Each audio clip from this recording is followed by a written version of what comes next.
Analüüsisin just kliendi müügitegevusi ja tuli huvitav muster välja.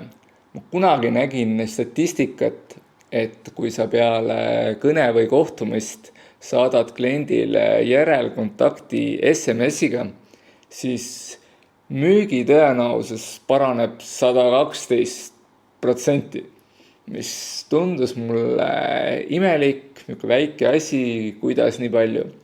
Ja selle kliendiga ma testisin selle ära. Me oleme mingis paar kuud testinud. Ja vahe on kahekordne. Kui me saadame SMS-i kliendile.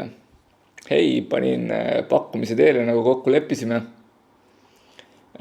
Vahest satuvad need postkasti, et sellepärast kirjutangi. Et räägime neljapäeval tekkinud küsimused üle. Väga basic. Ja praegu data näitab, et see väike SMS muudab tulemust.